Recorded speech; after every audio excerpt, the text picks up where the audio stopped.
Warning, brave adventurer. This episode of Echoes of Honor may contain adult language or adult themes. Viewer discretion is advised. Hello, everybody. Hello there. Welcome back to the Lost Archives. It is wonderful to see your gorgeous faces. We are here. We are back. We are playing the Cosmere RPG campaign set in the world of the Stormlight Archive, Echoes of Honor. We are very excited to be diving back in with another exciting episode, another exciting session. Super quick announcements to share. For those of you who've been watching on YouTube, you will have seen a new series that's been dropping, a series of a video game playthrough. Esoteric Ebb is a game that came out last week. It's a mashup of Disco Elysium and D&D. Genuinely, it's D&D rule set, Disco Elysium game. It's incredible. I am loving it. Episodes will be coming out every couple of days, so keep an eye out for those. Mostly sort of Thursdays and Saturdays will be the main days that you get those episodes coming out, but I'll try and do some extra ones wherever I can and whenever I've got some spare time. It is so much fun to play. I'm really having a blast with it. Thoroughly recommend it. If you're a fan of Disco Elysium, you'll love it. It's really, really funny. A very, very Terry Pratchett humor as well, for those who are big fans of Terry Pratchett novels. I'm finding a lot of the characters and a lot of the dialogue is very, very Terry Pratchett. I think the author might be a big fan of particularly some of the guards, the Watchmen series. I'm getting a lot of vibes of like the Ankh-Morpork guards, which is very fun. So I'm a big fan. Make sure you check those out. They're lots and lots of fun. But that's pretty much all the fun news to share. Harrison, perfect timing. Welcome. He's concentrating so hard. Look at him. And he's slowly drifting down too, which is a really impressive feat. How's he doing this? He's like slowly sliding down the screen. Well, it's going well, whatever's happening on Harrison's end. That's pretty much all the fun news to share before we dive on into the session. Anything else fun to share before we jump in, guys? Anything else interesting? Anything else crazy? Yes? No? No, just a normal week. Yeah. It's very rainy here in Queensland at the moment. If you're anywhere that's particularly prone to floods, watch yourself. Okay, we're going to have to... Harrison's camera is bouncing all over the place. Yeah, there's a gravitation spread somewhere in the works there. We're going to have to watch that. Yeah, if you're someone that's prone to flooding, keep an eye out. There's a big bit of rain that's been tracking down the coast. We're getting a big bunch of it now, but I think north side's copping it most, the north side of Brizzy. So those of you who are... Yeah, Raph, I can see you nodding. Yeah. Yeah. Watch those warnings. It's enough rain that at any moment it could trigger a bit of an overflow and a bit of a flood, and there's still more coming, unfortunately. I think we're going to get even more tomorrow, depending on how this big band tracking over the NT comes. So... yeah, I guess we'll see it in the NT, and hopefully it doesn't make it all the way down here. All right, let's do our recap. Well let played. Us dive into. Thank you very much. Let us recap. Let us dive into the session. Our series has been following the survivors of a brutal attack on a Bethab caravan heading from Alethkar to the Shattered Plains. Neivien, Rav-eth, Alaran, Ztar, and Hula have found themselves embroiled in the political machinations of the Aelthi from the moment they arrived at the war camps, drawn into investigating a deeper conspiracy involving House Thanadel. The group have now officially joined the Bethab war camp, Alaran taking on the role of examiner for the High Prince as part of an alliance to try and uncover the responsible parties in the attack. With this new alliance comes resources and protection for the group, along with some heavier responsibilities. Firstly, though, the would-be assassins the team had captured previously needed to be interrogated, the group making their way down into the makeshift dungeons where they have been held. After debating on the best method of extracting information, real torture, fake torture, and psychological torture all discussed, it was decided that pitting the assassins against one another in separate questioning was likely the best initial strategy.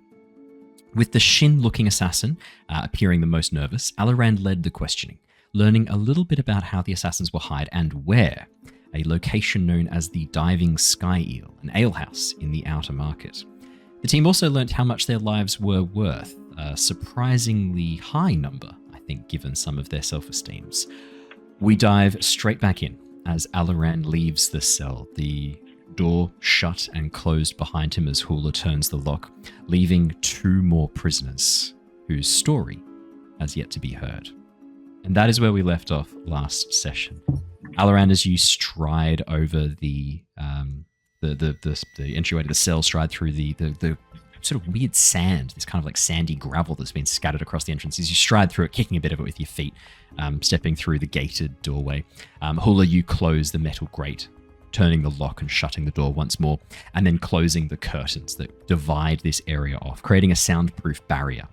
Each of the cells, I don't think I described this very well last time. I was listening back and I didn't do a good enough job, but there are soundproof barriers, these really thick curtains that can be used to close off each of the sections so that you can talk to these people without fear of being overheard. As you close off the curtains, leaving you alone and private once more, just the five of you able to talk in private. I hand back to all of you. What would you like to do? First of all, I share the information with the party that we've learned. So this man in here says that the client's face was covered. He's been here on the plains for 2 years. And that they had contact at the diving sky eel, which is kind of like their hangout where people will hire them. He told us that our lives are worth 500 diamond bromes as their down payment. Total 1,000. So 500 up front, 500 after the fact for you and any survivors from the Bethab caravan. So I guess 1,000 diamond bromes divided by the 5 of you plus the other 11 survivors from the caravan. I got a question on that, actually. It occurred to me the other day. Does that technically count me, or would that have counted Tom's character? Like, are they aware that because I'm not technically a survivor / target. Hula, here's the thing. You're a tall horn-eater traveling with the rest of these people, wearing blues and greens. Your description is close enough that they are counting you as Tom's character, as Mickey. Yep. You've kind of taken the heat on this one, with Mickey having traveled back up towards the Unkalaki peaks, up towards the Hornita peaks. Possibly assassinated along the way. Who knows? Maybe. Yeah. I'll message Tom. I'll get him to roll some dice and we'll see how he goes. He might not make it. He's killed off screen. Congratulations on your baby. Your character has died, though. Sorry about that. So I'm still part of that. You've kind of taken that heat off Mickey for him, you think? Yeah. So it's not like we could go to the Sky Tavern eventually, and they'd be like, an older horn eater. That's not him. Well, that's an interesting question, Hula. Because like the assassins came to kill Mickey, they saw a horn eater traveling with the rest of the group and probably just assumed you were Mickey. But your description wouldn't necessarily match Mickey's alone. So the question here is, how much information do they have on you specifically, on Mickey, and have they updated it since you've arrived at the plains? Because if they haven't, they're working off of old information. Yep. You might be okay here. You might be able to work with this. Sounds good. All right. See you later, guys. That's the question. Okay. Yeah. Back pocket information. Yeah. Good to keep in mind. Well, who are we going to try next? I think somebody else should talk to the Makabaki lady in there. She looks I think she needs a different strategy. This man I talked to, he wasn't expecting to get out of here. I started by asking him what he was going to do if he was let out. And then I asked him what information he could give me that would be worth his release. And I'm sure he's held something back, but it didn't have to torture him. So you gave that information freely then? Didn't get to torture him.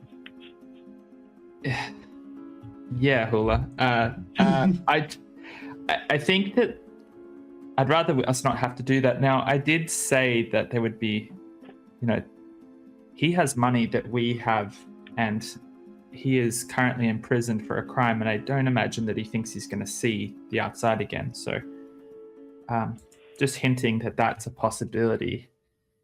If he thinks he's going to die, he might just go down with the information, but I thought it was worth finding his motives, and it seems like it was just work, to him. Well, that's if he's forthcoming with information, maybe I would have played them against each other and get them to either corroborate the data or poke holes in it, at the very least. If they think one's cracked, then I have enough information to make it seem as though they have, which he kind of has, then maybe they'll cave to try and get a better deal. You do have that investigator's badge. If you flash that, you may be able to convince someone that you'd be able to get them out of here. Yeah, I was thinking that we could use one of the other two to determine whether or not the diving scale is in fact their place that they work out of, and then with that piece of information we might even be able to convince the third person that we followed our friend that tried to get away before they were caught. I think it's probably not a bad idea for us to work out what exactly it is that we want as our end goal here. We spoke to one of them and they didn't know what their employer looked like, at least so they say for the moment. But I wonder, and again, this is just a thought, but what if we were to go through the motions of this, get as much information as we can, and then depending on how forthcoming and helpful they are, deputize one of them. If they did this as a job, what if we had someone with their skills and sent them out to try and track down who their employer was? Neivien, I think it's a good idea, but they're talking about 1,000 diamond bromes. But I think it's a good idea, and we shouldn't give up on the people in these cells as resources for us. But I think if we can't offer them at least 1,000 diamond bromes, they'd probably just run back to the person who was offering them 1,000 diamond bromes as soon as they were free. Well, it doesn't have to be financial. No. We have them quite literally under our thumb. If we could find some other information, some family they might have, something that they hold dear, there may be leverage there. That is a rather drastic suggestion, but... Oh yeah, I'm not saying we do anything with it. They just have to think we are.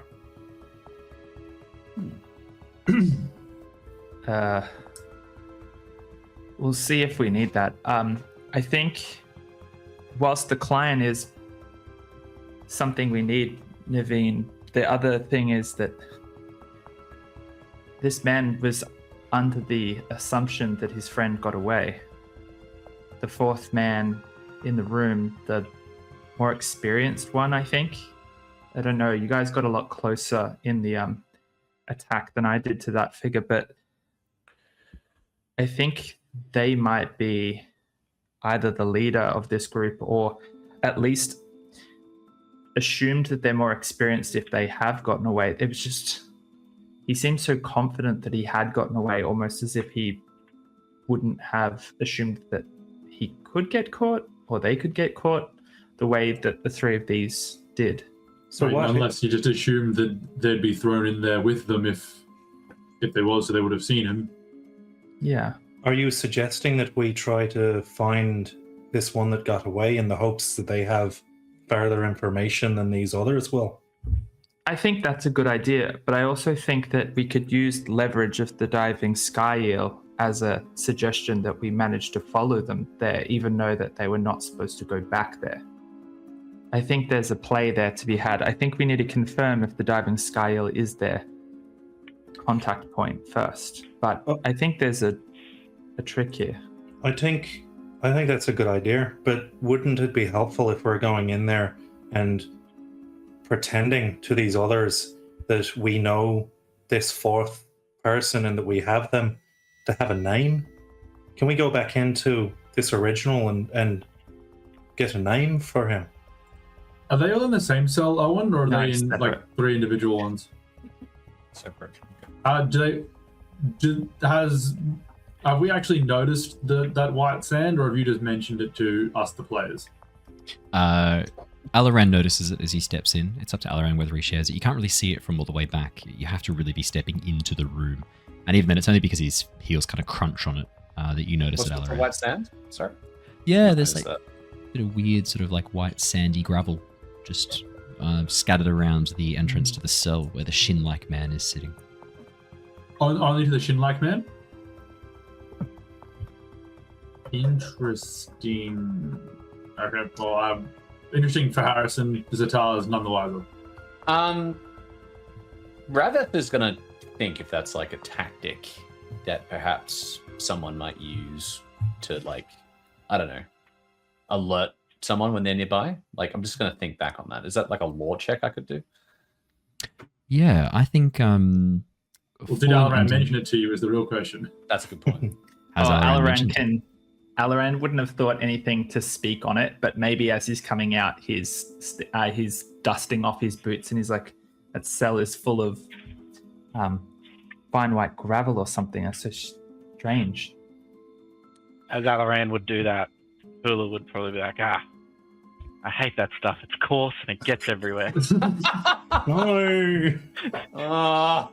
Say it properly. Flanagan, stop it! Say it properly, Rory. Say it again, Rory. I hate that stuff. It's coarse and it gets everywhere. Yeah.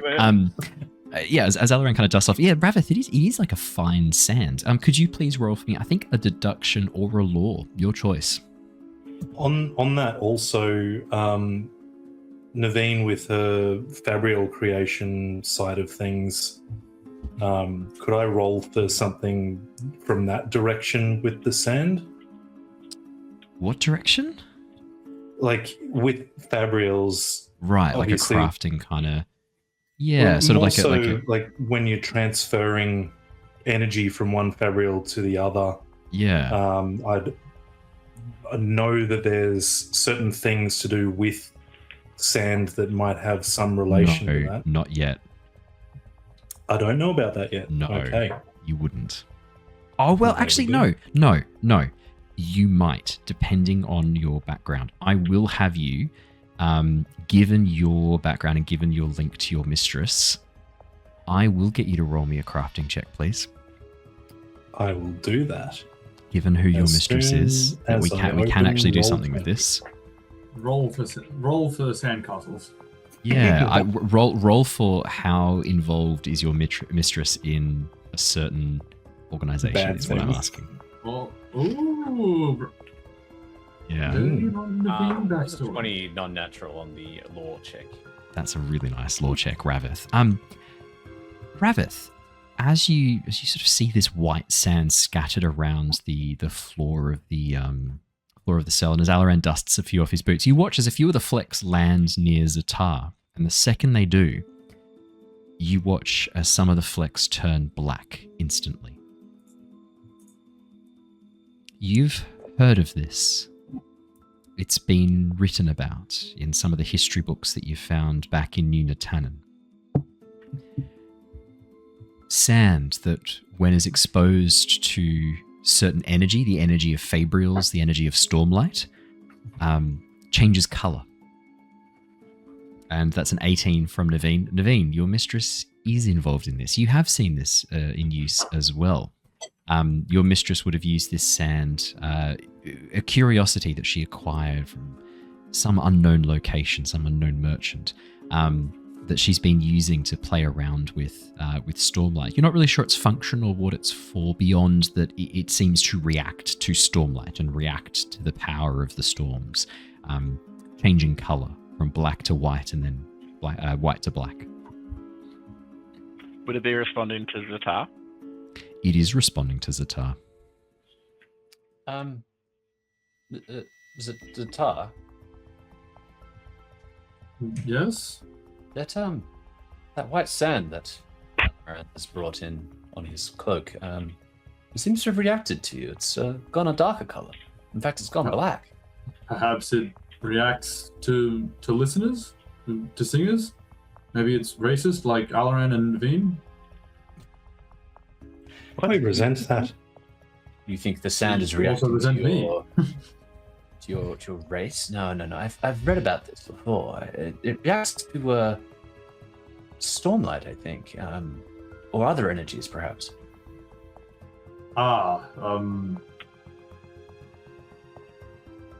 Yes, I probably know what that is then, if that is the case. But now is probably not the place for that discussion. Okay. But, I mean, more curiously though, why would this be scattered around the cell of that Shin fellow? Excellent question. Well, actually, one sec. How smart have I made fucking Ztar? How smart I- am I? I Yeah, actually need to make what a correction. deductive reasoning? I need to make a correction. It is black sand that slowly turns white. That was the other way around. That's an That's Owen the marker. name of the book. Thank you. Oh, okay. So it's still white sand, right? Black sand scattered around the floor of the cell that turns white when it gets close to Ztar. Cool. So So, probably- it's the Okay. black. It's Yeah. the black around Chinboy. Okay. Around 2. That's not too dumb. The only thing I can think of is that the man within this cell in particular. Actually, one sec. I don't know. Whisper after the 421 337 69. Would what are the chances that this man in this cell is like us? Would any of your people bond with an assassin? There are some who might amongst the Spren, but I do not see any of my kin. Should I go investigate closer, I can remain unseen. I worry that this sand would potentially harm you. How? It is just sand, Ztar. It changed color when it came near us. It does something, and if it's there as a barrier in front of his cell, I don't think it's there as decoration. Perhaps. But we should not give in to fear. The law does not fear.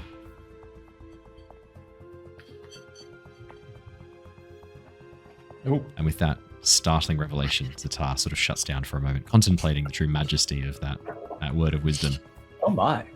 Is the man shackled in the cell with none of his possessions? Correct. So all of them have been stripped of their possessions. They're wearing very loose tunics. You don't think it's even their own clothing. Their arms and legs are shackled.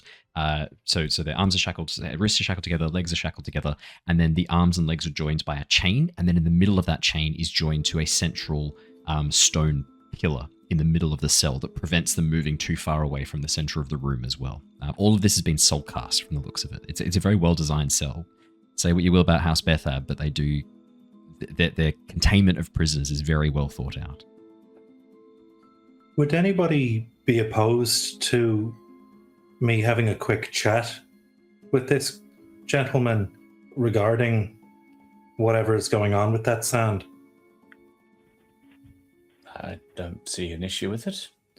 Alaran has a bit of hesitation before he says, "That seems fine, Neivien." I won't be long, and I'm not going to talk about the other things. I don't want to jeopardize what we've begun here, but I think trying to get some answers around that might be, beneficial. This sand is kind of like on my boots and my hands now. Am I going to die? No. I've talked to someone knowledgeable. I assume that you are going to perish. It will sap your life energy from you, and you will fade. I mentioned something about a cognitive shade. I don't know what that is, but that's what you'll become. I don't. Is that parchment superstition? No, I have a reliable source. I'll introduce you later. Well, I don't think you're racist, but I mean, it may be different for the Parshendi, but I don't recall in any records that I have read that this sand would be fatal in any way. It just seems to change color and react to stormlight and other energies. my mistake. That's my understanding of it as well. I don't think that man's going to tell you anything about the sand, Neivien, because it's inside his cell and he is chained in there. I know, but it's only in here his, right? It is only in his. So my internet dropped out while I was mid chat with Yes. 420 Leash 69. No. Yeah, we thought you died.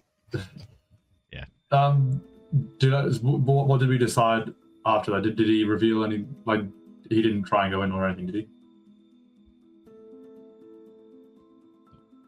I will wait for your instructions, Ztar. I am happy to investigate further. No, I think best to not. If it kills Alaran, it surely will do something damaging to you. If it kills Alaran, the man in the cell is a murderer. It must be brought to justice, Ztar. Very true, but he is already in a cell, so I suspect justice will be served in time, and I think he is already a murderer.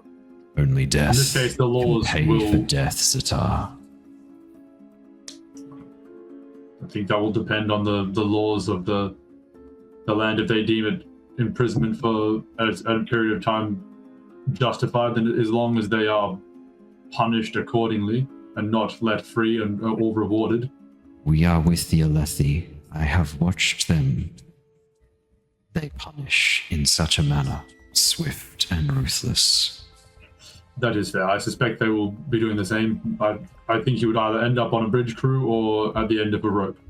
Either way is, I believe, a death sentence.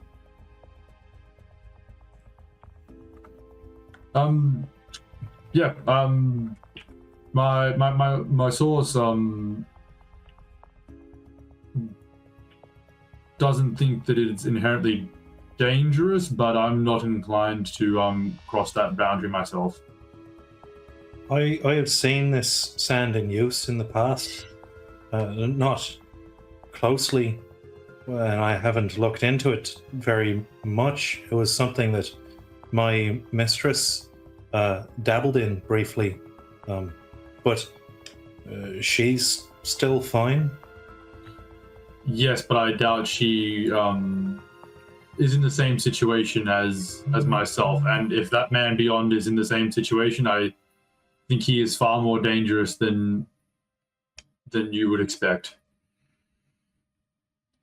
So do you think the sand is being put there to keep the man in the cell from... It doesn't work like that, from my understanding. It's purely something that shows if there's... Well, from my understanding, Stormlight crosses the space. Perhaps it has other uses, but I don't know of them if there are. Oh, I don't think it would potentially stop him, but it would alert whoever is here that knows what this sand does to whatever, should he do anything. But what that it signifies is that he's not someone to... We could just ask a guard and just find out if it was here the whole time or if it's been Actually, placed. fair point. He could have put the sand there himself because he's expecting someone to come. Yeah, well, that's what I would like to know. Maybe we can speak to a guard here. Maybe they can shed some insight into this. Well, sure. That's actually really smart. Better to do that than have me go in there. Yeah. I'll go find one. Is there like a guard around? Like we are in a jail cell, I'm assuming. I can't hear you on. You muted on. Thank you. Teddy's doing little sooks, so I have to keep muting every so often so you don't hear Teddy in the background going, as you walk on over to the door, Rav-eth, you know that the doors have been locked behind you, the guards having left this, but they've left a little bell rope for you to pull, and if you pull on that, the guards said that they'll come straight away. Yeah, cool. As you pull on the bell rope, hear the tingling very far in the distance. A few moments later, you watch as the Aelthi guard strides forward, dressed in the Bethab uniform, not too dissimilar to Alaran's, a bit more military style than fancy style. No fancy collar, no embroidered vest, just a sort of tightly buttoned military waistcoat. And as he strides up to the room, gives you a bit of a nod, Rav-eth. You can see that he is clean shaven, bit of a 5 o'clock shadow. Very, very, almost like a dark purple eye color. Probably one of the lower dans within the hierarchy, but still pretty high up there. Gives you a nod. Can I help you? What is wrong? Yes. I was just inquiring about a certain substrate we have discovered in the jail cell of your Shin prisoner. Some sort of sand? Are you aware of this? Sand? No. Whoa. He actually reaches down, unlocks the cell, steps through, locks it behind him. Which prisoner is this? Just there. That Shin fellow. There's a black sand in the jail cell and in the surrounds. Our friend Alaran here has it all over his clothing. It appears to be reacting to our other friend here. Do you know why it would be in his cell? He had a pouch of it on his belt. I assume he had more tucked away elsewhere. It's just sand, though. Correct? It will not help him escape or cause trouble for the other prisoners. It's not dangerous in any way. It is just sand. Right? We believe it to be some sort of a warning mechanism, potentially. I don't think it has anything that it could do to help anyone get out of here. But we're still looking into that. I can have someone come and sweep it away if you think it is... if there is any benefit it provides the prisoner. I think that's a good idea, but perhaps just not quite yet. I don't know. I think we leave it just for the moment and get rid of it, certainly after we're done with our interviews. I will have someone come in with the next food when we feed them to sweep away. It's very wise. Is there anything else you require of me? Not at this moment, no. I think that will be all for now. With that, he nods, gives you a little salute. Alaran, recognizing you in your Bethab uniform with your new badge attached to your sleeve, attached to your shoulder, and makes his way out of the room, closing the door and locking it behind him once again. It may be worthwhile, just if we are to investigate, inquire with this prisoner, it may be best, Ztar, that you stay back. It appears to be reacting to you in particular. I don't want this fellow to be, I guess, he would obviously perhaps, I'm assuming he would know what the sand does, and if he's expecting someone with such power to approach him, he may react in a certain way. It could be worthwhile that you hang back while we talk to him. And yes, call me in if you need Sprite. Yes. Given that we know that he put that there now, he would be using that to alert if someone dangerous were approaching him, probably to end the remainder of his miserable life. That is something I was considering. Yes. Give me a call if you want me to come in and look imposing. Sounds good. Neivien, are you still wishing to discuss semantics with this fellow, or? I would be very interested to find out what he has to say about this, and if everyone's okay with me doing that. I won't be very long. Do you perhaps need a second set of eyes? By all means, you seem to know about this as well, right? Yeah, I have read about it, yes. Not to the same level of your artifabrial knowledge, but no, just simply the mechanical nature of it, yes. I'll be honest, I don't know too much more than that myself. I've just seen it in action rather than reading about it. But yes, let's go in and see what we can discover. Alaran reaches out to Neivien. Don't threaten his family. Oh, no. That's future backup option that we all need to agree on. I would not go out on a limb and just do that without consulting. Okay. And it was only a suggestion. You understand that, right?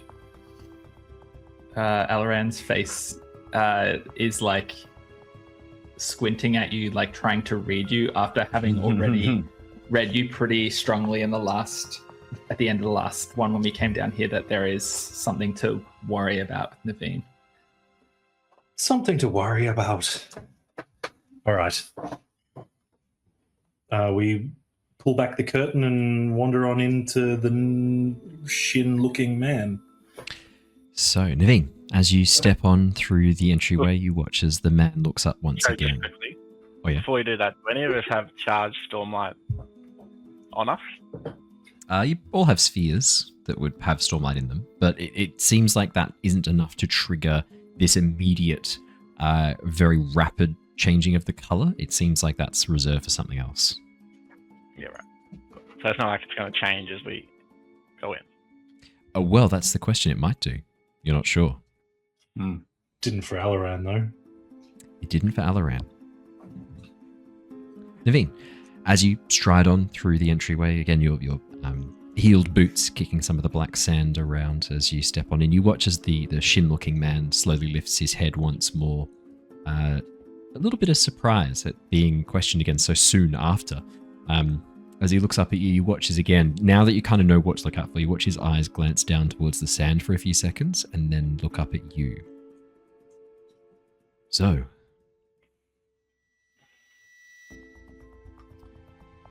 Hi there. hello. All this on the ground. I know what it does, but I don't know why you've put it here. Sand? Hi. This particular type of sand has some very interesting properties. Does it? It does. Very interesting. I Suppose always you, found sand more irritating. Just was in my boots and I tipped it out. I see. So you wouldn't mind if I swept this up and took it with me? You see, it's quite an interesting curiosity that you've put around yourself here. I care not. Lovely. Check. I'm going to start sweeping it up. Inside check. Yeah, Rav-eth, inside check. Neivien, as you begin sort of like bending down to kind of sweep it up, you hear the chains rattle a little bit behind you. And as you turn, you can see he's slowly standing up from the kneeling position. Looking a bit, tense is the word for it. Rav-eth, insight. Yeah, it's rolling. It's quite expensive, this stuff. Uh-oh. That's a natural one. Yeah. Rav-eth, nah. Stop, he's telling the truth. Dead end. This guy's cool as a cucumber. It's just sand. Really, this is a waste of time. This is really a waste of time. Yeah. Nothing interesting going on here. I just shake my head. No, this isn't what I thought. What do you mean? Oh, I don't think we're going to get anything out of this guy. The sand just doesn't make sense. Oh, Neivien genuinely thinks that this is like becoming a good cop, bad cop situation, but like dumb cop, smart cop. Oh, all right. Well, I mean, I guess we'll just have to see, won't we? Yes, we will. All right. Neivien genuinely bends down, keeping an eye on him, and starts to try and scoop it into. I'd imagine I'd have like a jar or a little bag or something artifabrian related that I can put a some specimen glass. like this in. Little glass vial. As you scoop up some of the sand, you watch as he kind of like hands move against the chains a little bit as he tightens his grip on the thing. Fine. It's protection, all right? I need it to make sure that I am warned. But you realize there's every possibility that you're going to die in here. What on earth does a dead man need to be warned about? There are certain things that the sand can tell me about who is trying to kill me that might give me an edge. It changes color for Stormlight, though. Correct. What else? I'll tell you what. You tell me everything you know about this sand, and I will make sure that you have enough of a ring around you for it still to work. It changes color for Stormlight, yes.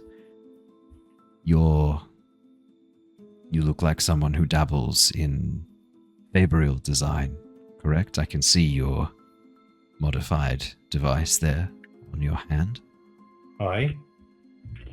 There are fabrials that can do horrible things to a person. I know a small amount of some of that, yes. What's this got to do with sand? Those fabrials that can do awful things, worse than you're imagining and worse than you're picturing. This sand will give me warning. It will change color if one of those is brought in this room, even nearby. I see. All right. That's a good start. Is there anything else that you would like to divulge in order to keep some of this around yourself?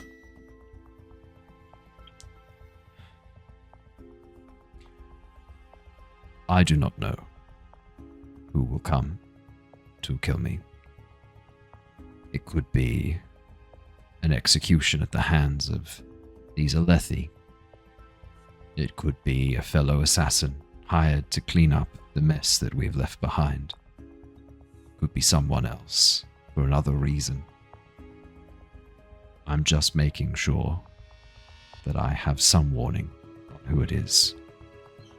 It's the last tiny bit of control I have over my life, locked in this cell. Would you begrudge me that? I can respect you wanting to be stabbed in the front rather than the back. It is somewhat brave of you. Well, you certainly can't begrudge a man his bravery as a last stand. But being paid or not, he did try to kill us. Yeah, that is true. I did. However, I did, and I would do it again if I was offered the coin.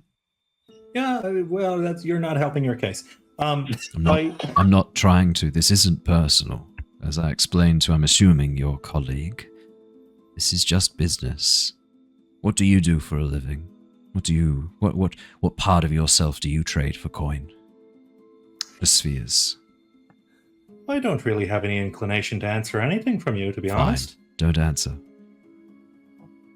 But you trade something. Everyone does. Right, look, I know a little bit about how this stuff works, so I'm going to make sure that you have enough for it still to do exactly what you want. But I'm taking a rest.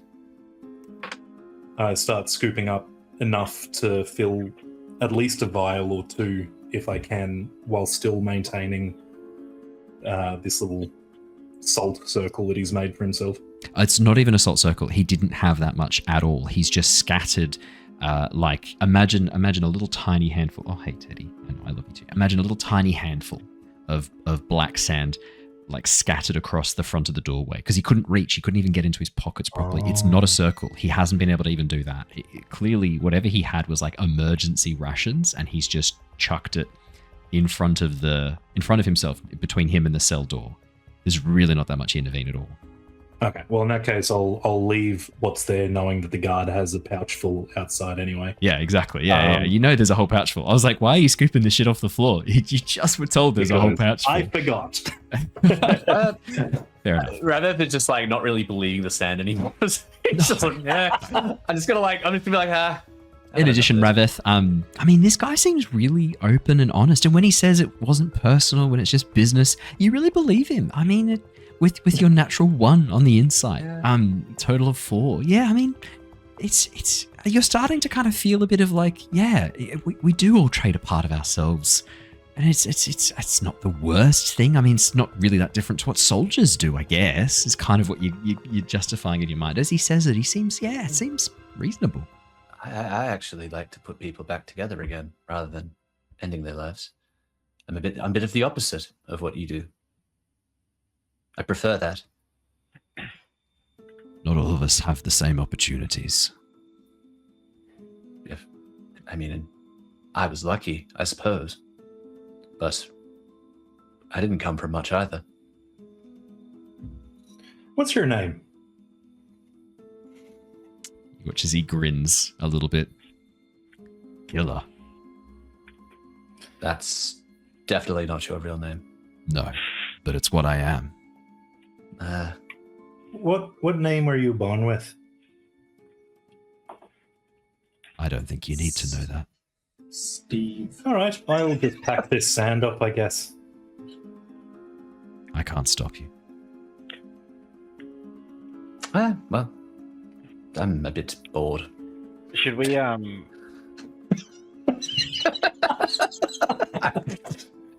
All right, well, I mean, I guess Do you know there's what? not really He anything else. pauses, looks around the cell, and goes, "Honestly, me too." so I'm gonna go back. I'm gonna Before go we- talk to our friend here. before we pack away the sand, he seems to probably be a bit scared of the sand turning. Should we perhaps Oh, Hula! Hello! Hey. I didn't know you were here with us! Yeah. Oh, hi! Yeah, hey. Have you met the killer? He's a real killer! Let me tell you. Wow! What a name! Yeah, that's a good question. Did I go in with you? I thought we all went in except for Ztar and Alaran. I thought it was only Neivien and Raph that went in. But Hula, you Hi. want to be there. Hula's the one with the key, so if you guys get into the Yeah. cell, Hula's opening the door for you. Sure. Yeah. Well, never mind that. Let's assume that I'm not doing it. No, Hula, no, you're there. I- You're the only person who can unlock the door at the moment with the key. So yeah, you would be there. Right. Well, yeah, my thinking was just sort of before you pick up the sand, maybe we sort of just leave it for him and grant Oh, him yes. that. All right. We'll leave him his final little attempt at control here. Because we do have, yeah. And I guess we'll leave attempted killer here in the room. Yeah. We can always call someone to come clean it up for us. And then whatever our signal was for Ztar be back up. Imagine your last vestiges of control being swept away by the prison janitor. My goodness. How What depressing. Naveen, the vial Yeah, that you are Parchment, scooping. come and clean it away. Parchment, come and clean. Naveen, the vial that you've been scooping the sand into, as you've been doing this, the sand has been creeping closer and closer to white, the black bleeding into grey and then white until, because I'm assuming you're having to hold the vial in your safe hand. It's not the one that's kind of grasping at the ground. Yeah, correct. In that Oh. case, then, yeah, as once you've kind of, as soon as it gets close to that vial and as soon as it's in your vial, it's quicker and quicker and quicker until the vial is full of pure white sand. Oh, wait a Hold it second. up. Look at How that. would you look at that? Oh, You watch as his eyes go wide for a second as he looks at the, because you don't wear your, oh no, wait, which arm is your Fabrial on? Is it on your safe hand with the glove? It is in the artwork, but is it in Yes. real life? It is. I drew it in there in the artwork just for fun, but If it's okay. in the artwork, that's where it lives. okay. Then you watch as he glances at the Fabrial in the back at you, looking confused for a moment, his eyes widening. That should not have enough. That should not have enough to be able to do that. Who are oh you? well, maybe it's that really deadly Fabrial you have with you, Neivien, that is conveniently turning the sand white. Yeah, I mean, there may be something to that. It's usually only in reserve, just as a backup in case I desperately find myself in trouble. However, it certainly has some deadly components to it, I would say. Something else at play here. All right, well, bye, killer. See ya. We'll walk out of the room.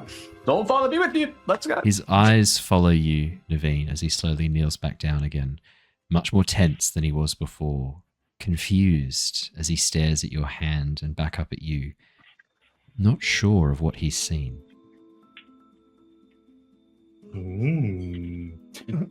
As we get out of there, I guess I kind of hold up the white vial. That was interesting. I think he's right. I don't think there is anything in my Fabrial that would allow that to happen. So we did get some information. And some Yeah. sand. And some sand. I would just quickly on the side ask 420, 1337, 69 if he can see if Neivien is spreading. Spreading. Popping No. spreading. No, there is no spren that would bond her, not as she is. There is something wrong with her. Yeah, I agree. He's far too racist to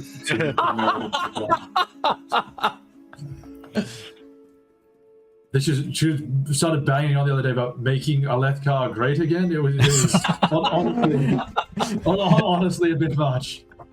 We need to build a Fabrial. We need to build a Fabrial that can eject all the spren. We need to build a Fabrial that can eject them from Alethkar. We're gonna make this. We're gonna build a Fabrial and make the spren power it. Okay. Oh no. Oh damn, that's memeable. Yeah.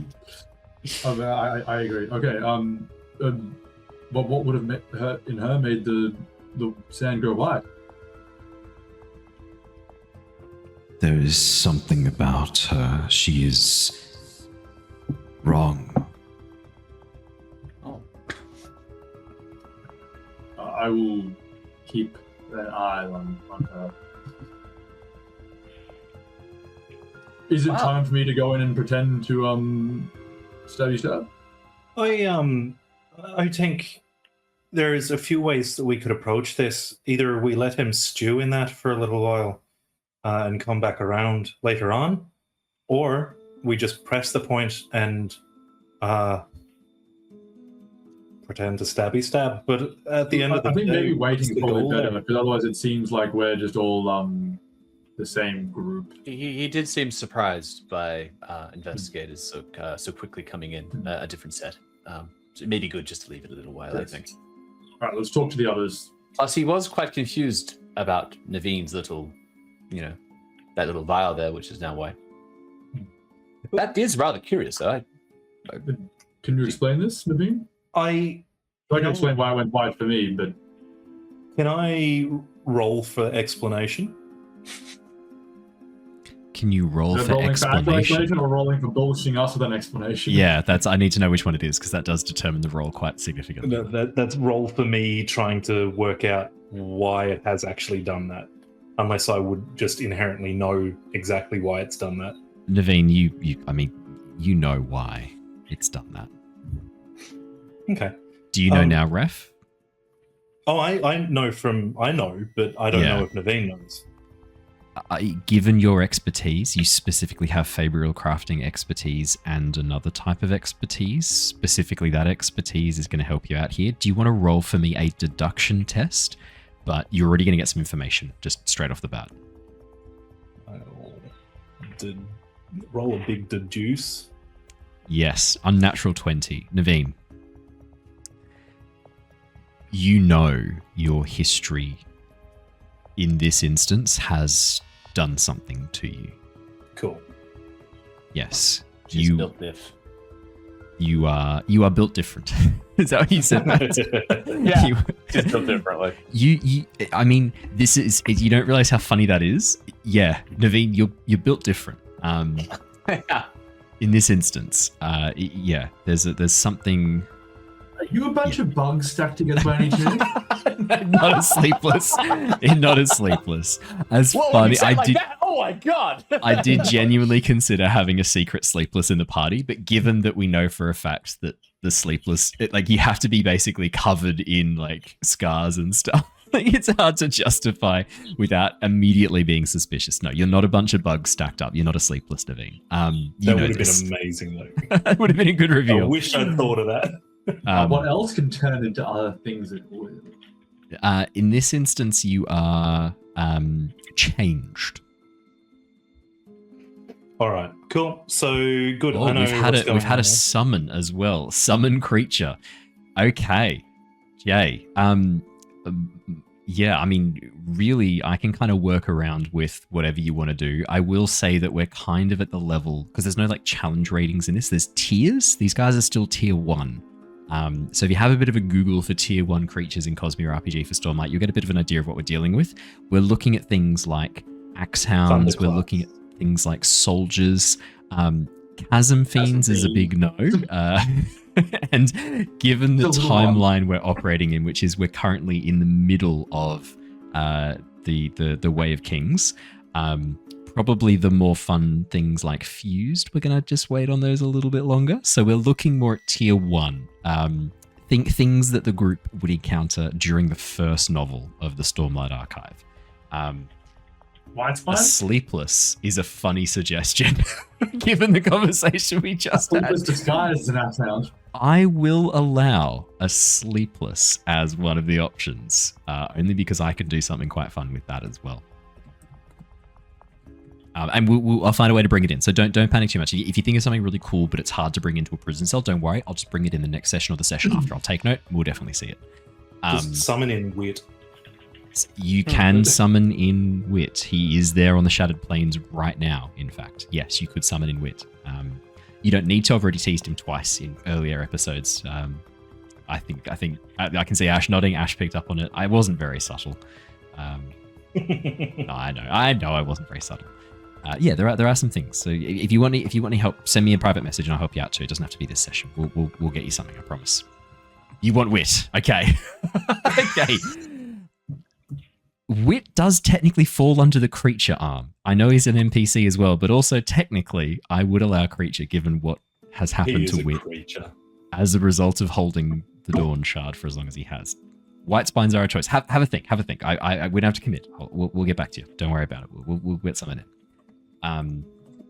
Yeah, Neivien, you know you've been changed by that experience and by what you have previously done. It is really no effort at all to figure out that that effect is having an effect on this sand, which means that something else is going on here as well with you. There is something about you that is a bit different to what you thought.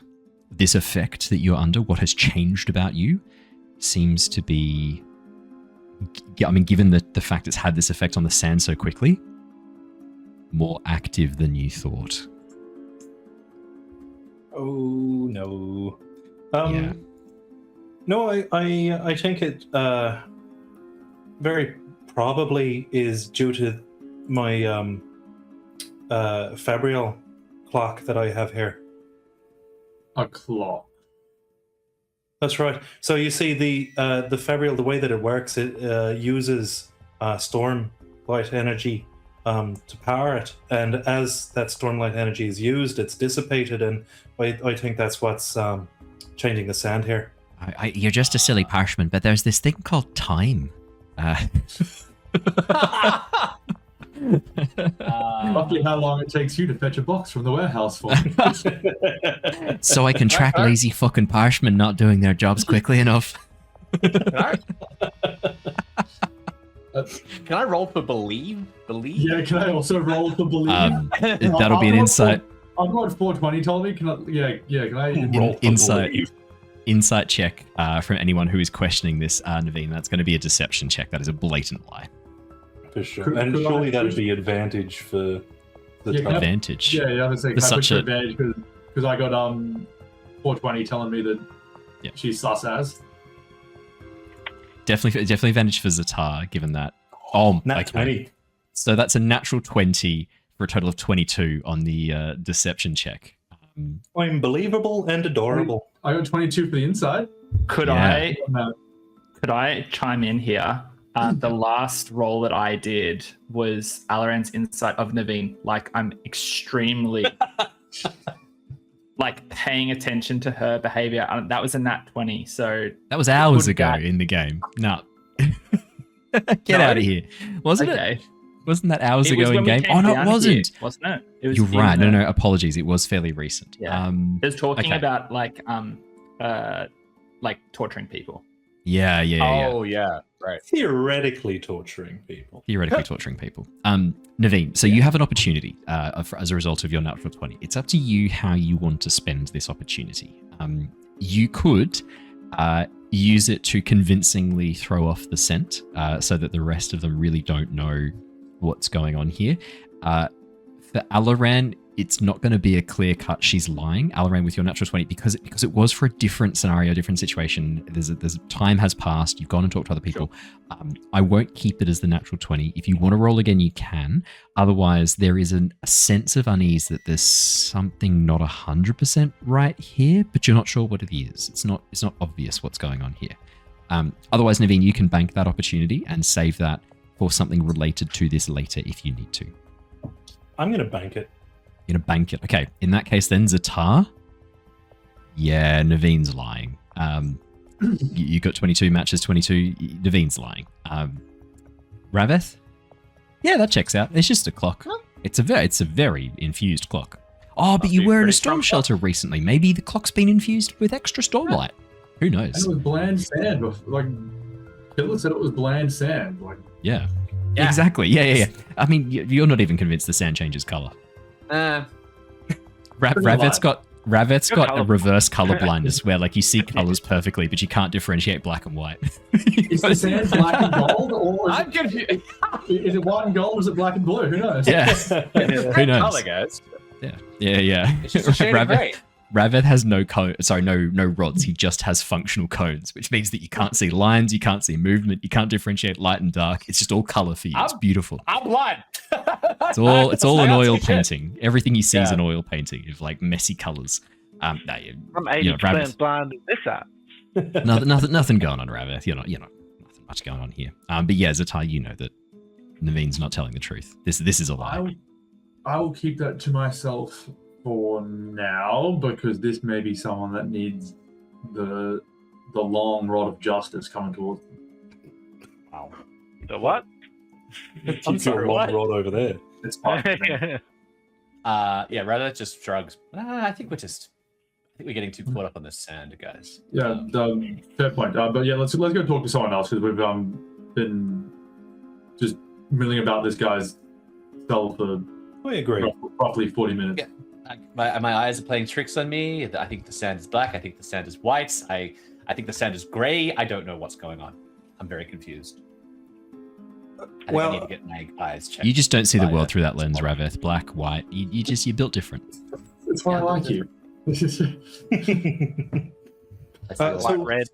Who are we going to next then? I think I should go see an optometrist. Yeah. What's that? I think the Ardentia have a sect that look into the quality of. It's the surgeon who comes the and Ardentia. enucleates when you take an eye injury on the battlefield. Yeah. That's really all they're really trained to do is just enucleate when needed. Maybe they can. That's a fun word. Yeah, there's a special scoop called an evisceration scoop. It's like an ice cream scoop, but it's got a little sharp tip with a little prong in the middle so that you can get the optic nerve and then slice through it as you lift up and like pull through. Yeah. I don't like that. You've learned 2 new words tonight: enucleation and evisceration. Since we did the cold sensation while his leg was getting peeled with the. I think I could have gone through life not knowing that. But you know it now. That's so. Have you seen one? Yes. He's probably performed surgery. No, I haven't done. I'm not allowed to do them. Wow. You're not a licensed scooper? What was? I'm not a licensed scooper. I lost my scoop license. I can't be trusted with the scoop anymore. I was too. There was an incident. You did the training at Baskin Robbins first? Yeah. Cold Rock. I am never eating ice cream again. Holy shit. Yeah. What was the word again? Sorry. Yeah, the eye bank begged me to stop, but carry on. Yeah, Sorry. what was the word again? Sorry, Owen? Enucleation or evisceration? Both. And why are they not the same word, like with an at the end? So One's a tool and the other's enucleation. the axe. Enucleation is the process by which you remove the eye itself. That's the medical term for like removing the eye. Evisceration in this case, the scoop is the design of the blade, which is designed to slice and eviscerate the optic nerve. Yeah, I was thinking more like call it nucleation. Are you adding this to your notes? You don't need to. This is. I know. I'm so sorry for everybody who. It frankly feels like there's an exam coming. Oh, there you go. Now you know. Yeah. Actually, a lot of Google image search that would. Oh, I would not recommend that. Yeah. Definitely don't do that. Yep, I'm just gonna close that tab. Yeah. Do you reckon people pop a sphere in as like a glass eye and like glows real cool, like a high storm? Can you imagine being the fucking baller who walks around with an emerald brome in your empty eye socket? This is glowing green light. That's It's like the Rosharian equivalent of like little Uzi Vert with his diamond. To his eye, that would be way cooler. There's got to be like a drug lord or something in this campaign. Oh, I'm adding this as we speak. I already have a character. Like when you head to the diving sky eel, I've already got a character who's going to be there with a fucking sphere as their eye. It's too good. Yeah. That's it. Do you reckon you could something- take up Yeah. both eyes and be like, I was born of light eyes, I swear. And just really No. The only way you get away with that is if you had some spikes to help you see, like hidden behind the spheres. You could get away with that way if you were an inquisitor. There's other problems with that too, though. An inquisitor with bling like that.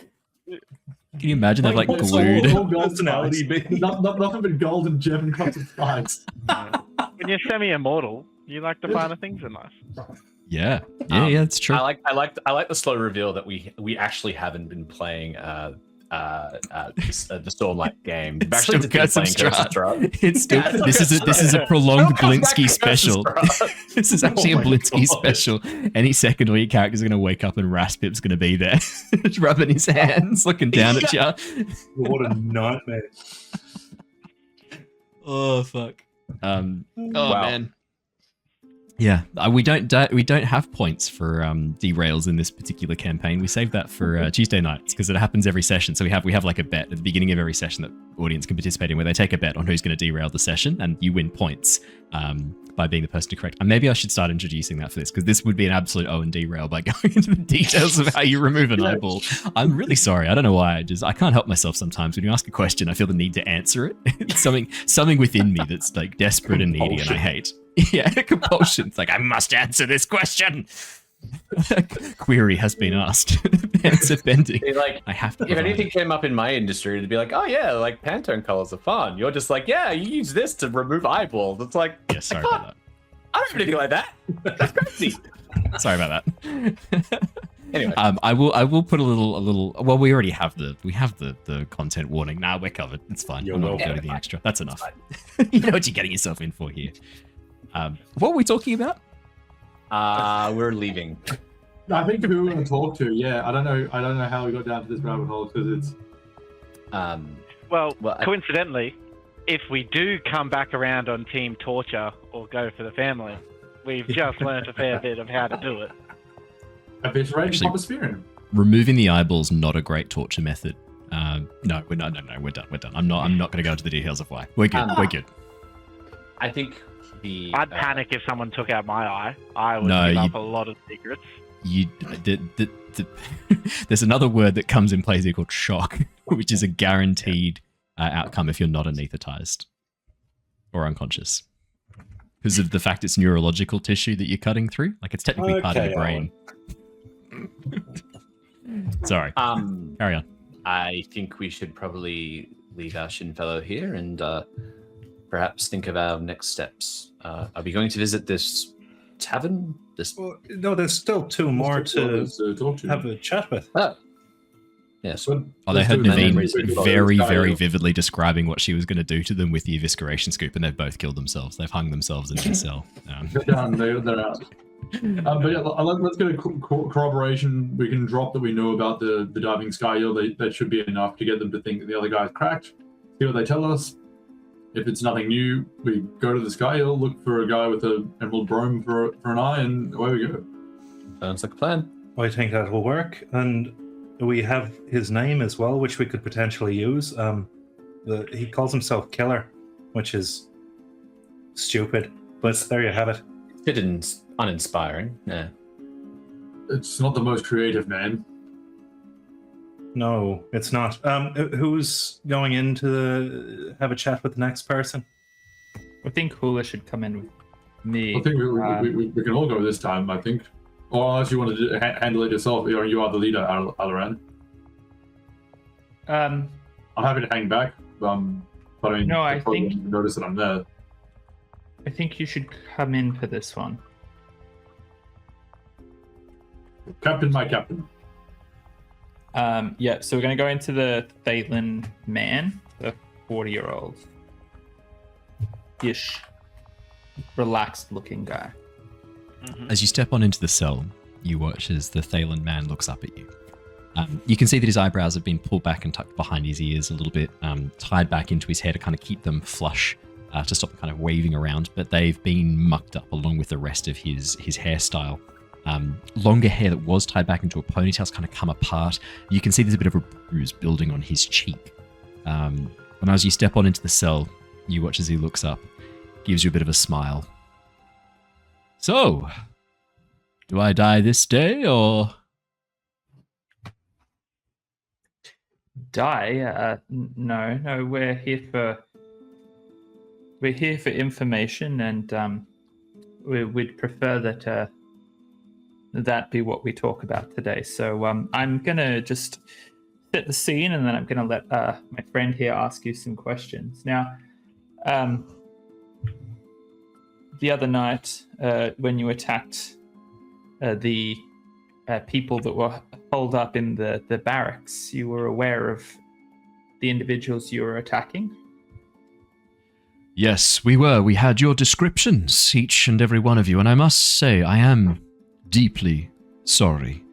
We took a contract, did not know who we were dealing with, and I must apologize for any harm we may have caused you and your friends. If I had known your prowess, I would have charged more at least. Most likely not taken the contract. Yes, well, I'm here to discuss some information gathering. So my first piece of information is to ask simply how much the contract was for. We could go into details on that if you liked, but I won't be telling you much information, I'm sorry. It is on my honor for my guild. You can hurt me, you can threaten me, but really, there is not much more to say. I am sorry that we tried to kill you. That's very... I've never been apologized to by someone who tried to hurt me before. But I guess you didn't get very close to me in particular, so your apologies probably for the other people that are quite injured from the attack. So, which as he leans around, sorry, as he calls around the edge of you, Alaran, assuming that there's more of you there listening. My job is to determine whether you have information that is worth trading recovered funds for in exchange for your release. But you say that you will not speak. I am sorry. There are many questions you will have that I cannot answer. On my honor, I am unable to divulge things that will put my organization, my guild, at any risk or jeopardy. You must understand you would not betray your High Prince in such a way, I imagine. No, I understand. Yes, it is okay, but is there information that does not jeopardize the guild that you would be willing to share that might be helpful for those information that you harmed? that might be helpful. Storms. Look, we were hired for the job. As you know, you and your companions were listed by description. We did not know that you were going to be in Bethab's war camp. The information we had merely gave us your names, your descriptions, and not much else. We tracked you down to the war camps, snuck our way in, but were spotted by your parshman. Yes, he's very observant. He's been my lucky charm since. He's not left my side so that there is no assassination attempts again. I'm not sure if this is any comfort to you, but we had planned not to kill the Parshman. We were planning to take him and sell him, despite the instructions to kill him. It just seemed a waste. To kill a Parshman, it's not like it's going to remember or tell anyone what it saw. Why would that comfort me? Just thought it might. Okay, so you were going to steal the property of the house and kill those. My understanding is this Parshman does not belong to House Bethab. Our description had it listed as property of a different house. I would probably turn around and look at Ztar at that, but then realize that that's kind of irrelevant anyway. Okay, I'll just, mentally record that as something to follow up with. But I'm really curious because we've got names and descriptions, and I'm curious to question what the description was for the party members to kind of work out the level of insight that the people that gave that description and name for, because it's obviously someone that had our names.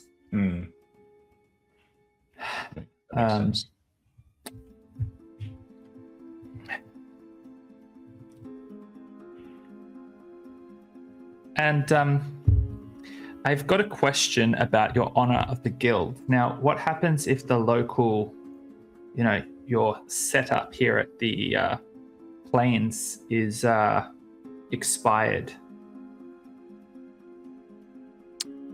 When you say expired, what do you mean? Well, as in because, the guards tracked your fourth member back to... Well,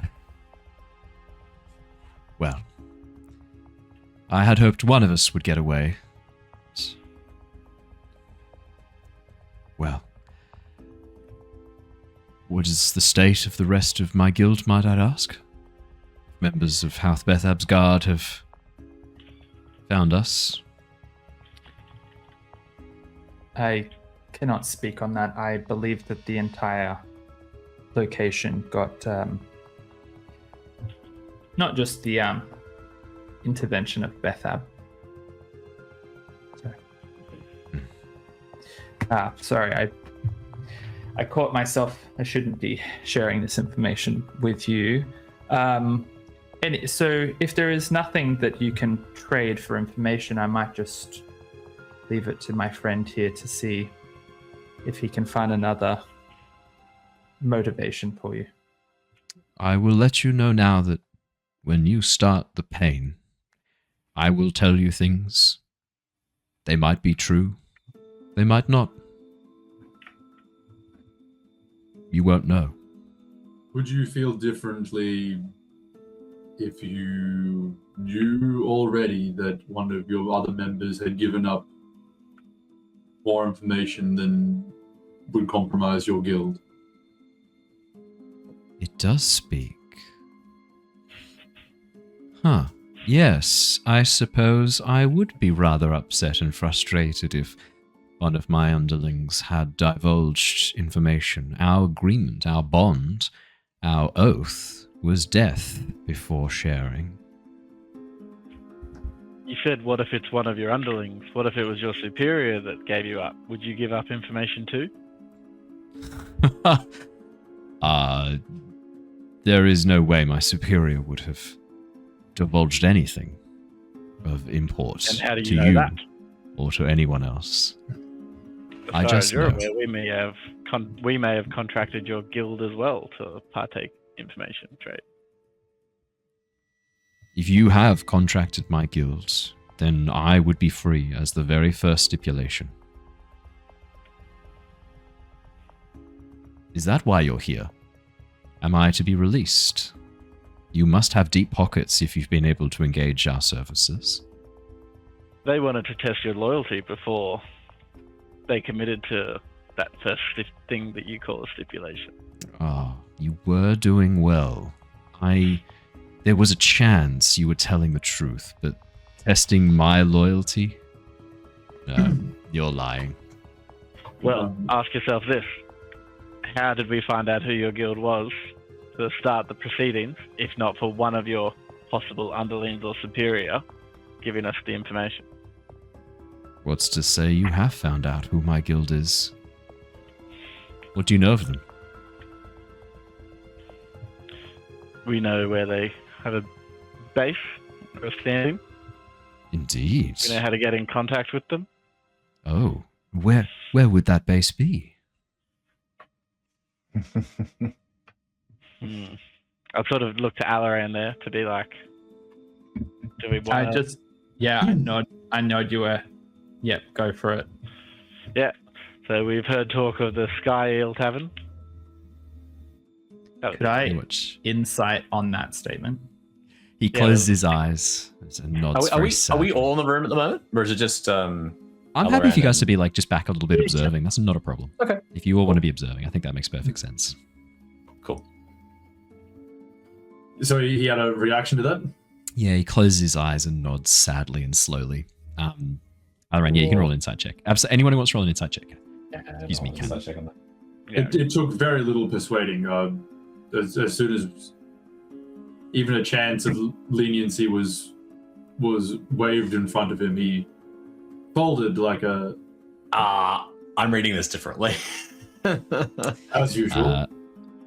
So, is that a 7 again, Rav-eth? That's a 6, yeah. Oh, my friend, your insight is not very high. It's a +3. It's not bad. I know. It's funny. It's just not going quite well. That's a what's that? A 22. Sorry.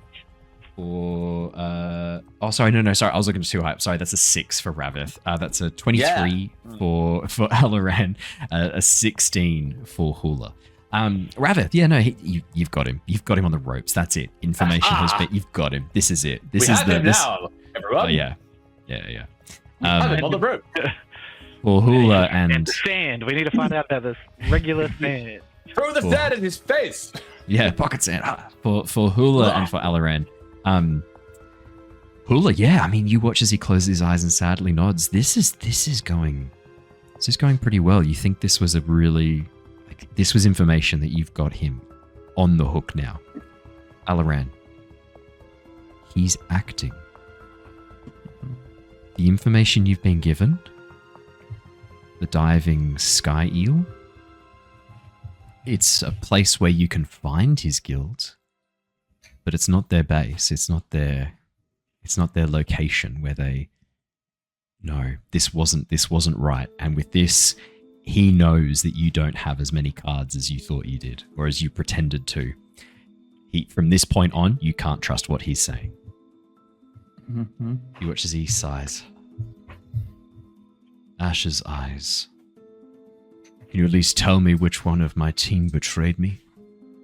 I should like to know whose trust has been broken. Who has broken my trust? It would be easy to do if we had the names of the people in the rooms. You Would have be able to eyes. give us- I'm sure you could describe him to me. Or her.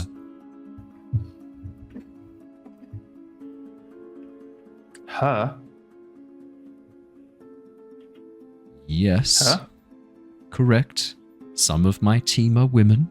I know you Aelthi have weird hang-ups about women wielding weapons, but I think you'll find they're equally capable of violence, and often more capable of rational thought.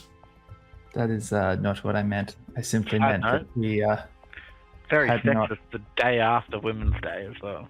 Come on, Ash. Yeah, man. he had not Fuck it. recovered a female assassin. Interesting. I know she's sitting in the next room. Yeah, you watch as he looks confused by that for a second and goes, right.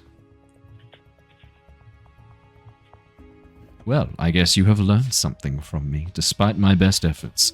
Yes, some of our team were women. Get used to it, Aelthi.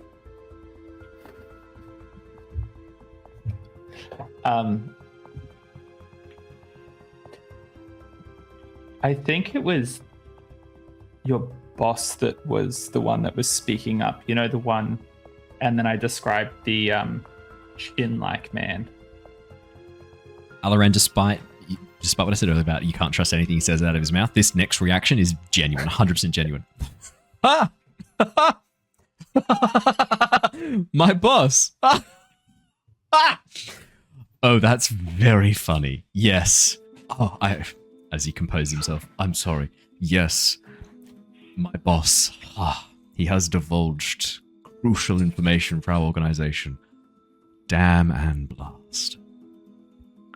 He said that he would take us to the Sky Earl Tavern where he could help us locate the Yes, person that set you guys up. Sure he offered to take you to the diving Sky Eel. A round of drinks on him, yes? No. He said that for the 500 down payment that was for the job, that if that was paid for him, and he would take us and he would point at every single person in that tavern that was related to the guild. Ah, yes. Rather cheap, I think, to dismantle our entire organization. But with a name like Killer, it does seem like something he would do. Pretentious Kremling. Did he tell you his name was Killer? I don't believe his name was really Killer, but that is what he said his name was, yes. Storms, that man has no imagination. That's what I thought. Also had a weird hang-up on sand. Very strange. Guy shrugs. The Thalen shrugs. Are you a bit of a sad man? Am I a bit of a sand man? No. I'm not sure what that means, but no. To all of it. You don't put a little bit of sand. On what? No, I don't play around in the sand pit like a child. No. I have no interest in sand. I mean, that Shin fellow does, surely you've observed that behavior before. Yes, and tolerated it. It's weird. I'm beginning to have serious concerns about the efficacy of my team if we were unable to best you, given, as he kind of like half gestures with his manacled hands at all of you. Alaran nods and says, I was thinking the same thing. We originally thought that we were dealing with a group of assassins, but... yeah. Kellex Breath, I am beginning to wonder if perhaps it would be better if I had died at your hands. I would not have had to sit through this. Oh. Yes, this is the mildest form of a torture that could be imagined by the party, No. I can assure you. Not mild. This is far more pain than you could have inflicted with your weapons.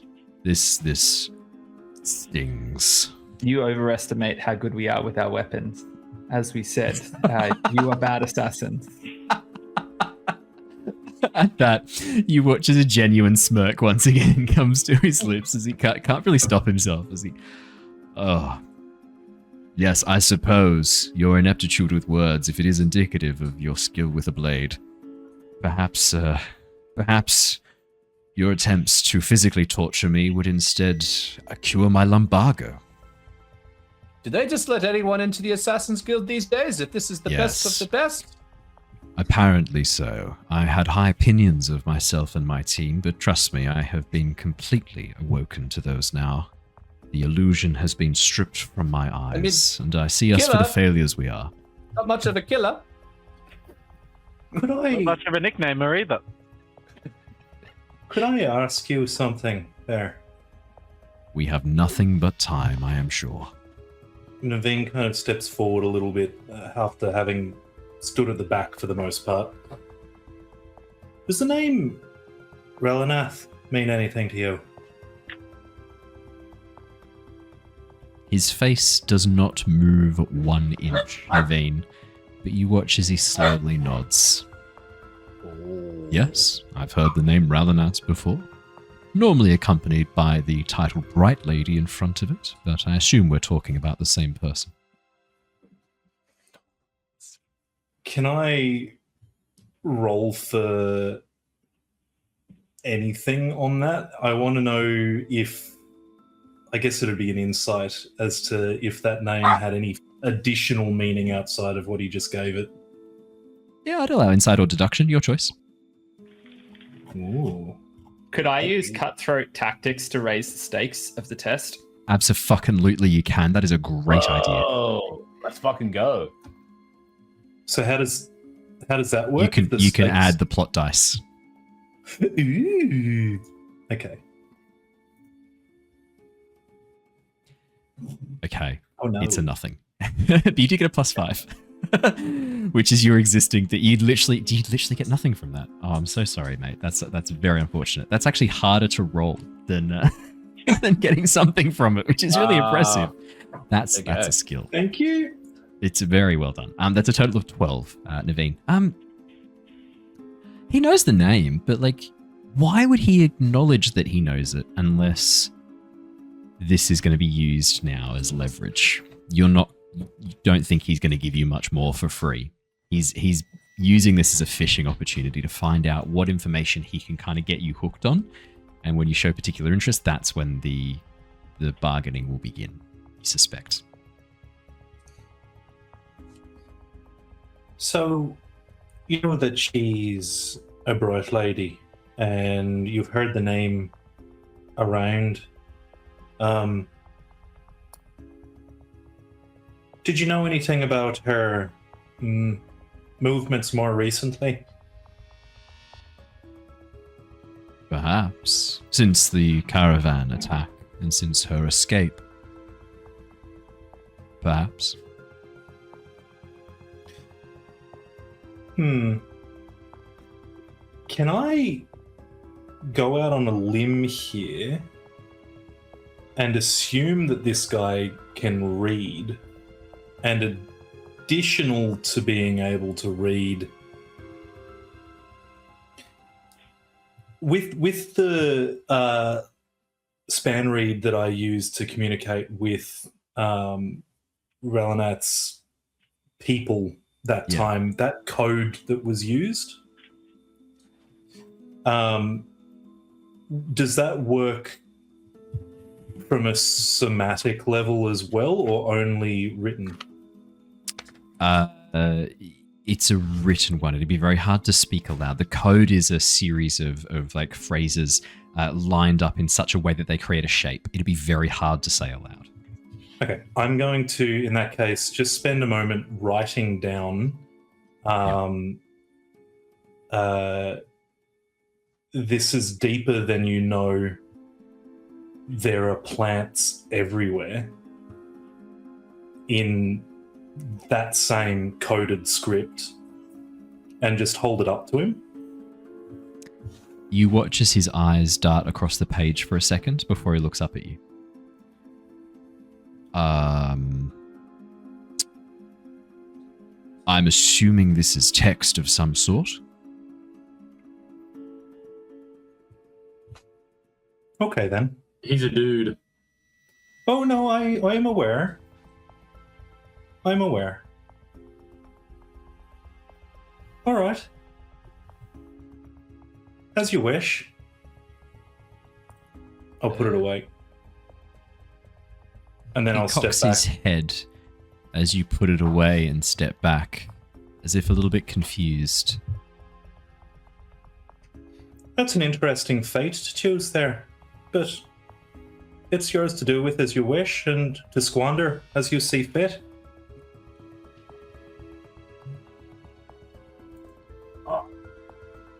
This guy's. Can I roll an insight check just to see if Ztar be whether this guy's kind of just like getting more out of us at this point than we are? Yes, 100%. Because The answer is yes. If I start thinking that this is just not being productive, okay, yeah, 22. Ztar. Yeah, this guy's not given you much. You've actually gained no new information from him at all. No concrete information. I mean, yeah, there might be a link between him and Ralanat, but also he could just be saying that. There's no guarantee he's telling the truth about that at all. I mean, And how high is the ceiling? yeah, how high is the ceiling? It'd be about 3-4 meters. It'd be about 3 meters. It's not super high here. About 3 meters. Has he chained to the floor as well? He's chained to the floor as well. All of them are. I would like to walk over and do my new thing and see if I can make this guy fly to the roof. Okay. So, do your thing, little buddy. Let's make this guy fly. And I just imagine this guy just zooming relatively fast to the roof. I'm trying to scare this guy, and just imagine him sticking to the roof and pop out a little stormlight onto him. As you Are we seeing Ztar do this at No. all before? This No, is okay, new for all of you. As you Hula. place your hand on his chest, and so first off, you have to breathe in the stormlight. You watch as all of the gemstones in the room immediately begin to go dim as Ztar breathes in the stormlight. You watch as a stream of light flies towards Zatar's mouth and then is ingested. His body beginning to glow, tiny wisps of light coming off him. Ztar, this is probably the biggest amount of stormlight you've drawn in since I think since you've gained these powers. One thing I wanted to ask you, did you want to have it that your stripe patterns, your marbling, glows slightly more on the whiter sections than the darker? I wondered if that was a cool feature of the parchment that would kind of give them a different... I was actually thinking the opposite. I was thinking the red would glow Glows like more. a pattern, yeah. Yeah, okay, cool. Because I had this idea in my mind when they were first describing a certain glowing figure. I was like, I wonder how that would look on the parchment skin with the marbling. Would it be different colors of the skin that glow more? Because that'd be really cool and kind of unique. Yeah, I was imagining the way I initially had him envisioned, it shows up a bit more on the art, but his marbling would actually be like relatively, like from a reasonable distance. If he wasn't in like war form or something with a lot of carapace, you might not immediately spot him if he wasn't walking like a parchment. Well, your But- marbling does change a bit with each form Yeah. too. So it could be your work form is the lighter marbling, and then the other forms it's Yeah. much more. So vivid. that's the thing, in work form, like from a distance, could pass as like shin coloring from Yeah. a very long kind of like from the same distance that a sleepless would look like a regular person. That kind of yeah. distance. yeah. I'm with you on that one. But breathing in this much stormlight, it's very clear that there's like different colorations across my skin there. you So watch as So like yeah, black and white flashing, kind of. like a cuttlefish. Yeah. What's I'm- going on? Yeah, I as just- the tar breathes in, the wisps of stormlight rising from his skin, the marbling patterns, the red glowing even brighter, more vibrant against the pale white skin. You watch as Ztar places a hand on the chest of the prisoner, who is wide-eyed. The Thalen man's eyes Probably are on his wide back, open. actually, so it'd stick to the top. As you paste the stormlight on his back and breathe out, you watch as light streams from Ztar flowing down out of his mouth along his arm and painting itself along the back of the prisoner's coat.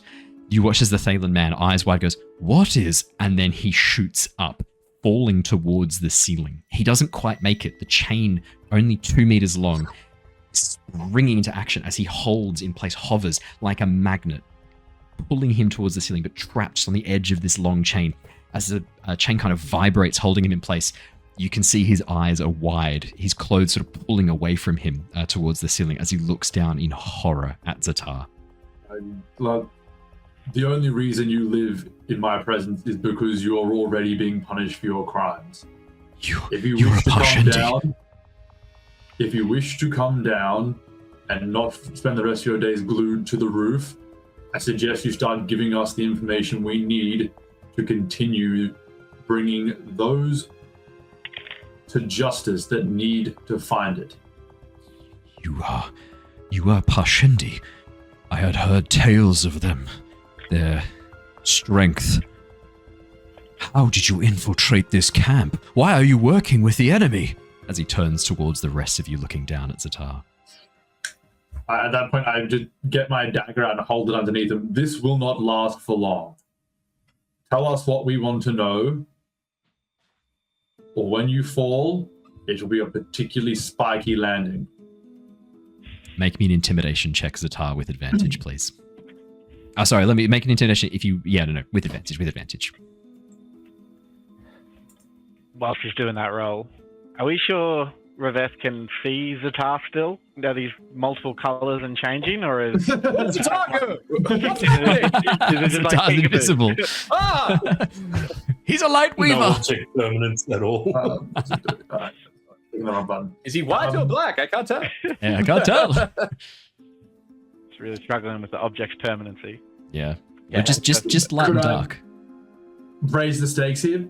Are we considering Yes. this a stakes raised situation?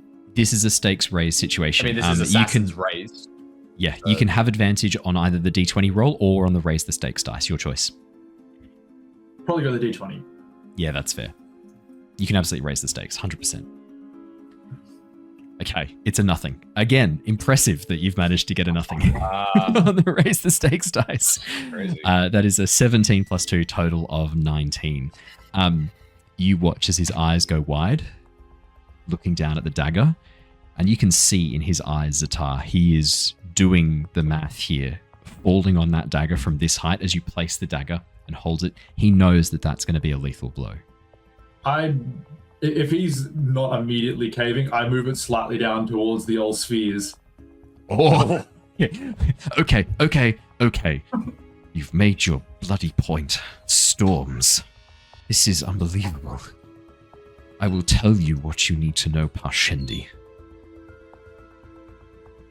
This power that you are showing. Can more of your kind do this? How have the Aelthi managed to fight this long if you have this kind of power?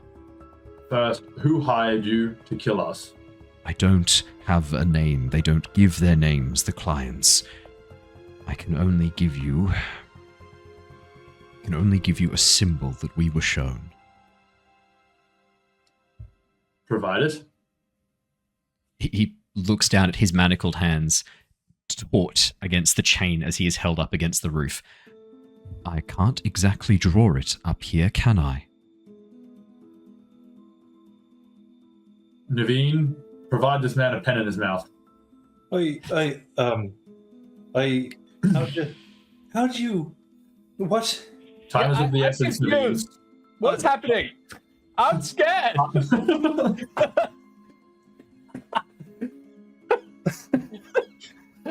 Where's the star? Where's his voice coming from? and that Yeah.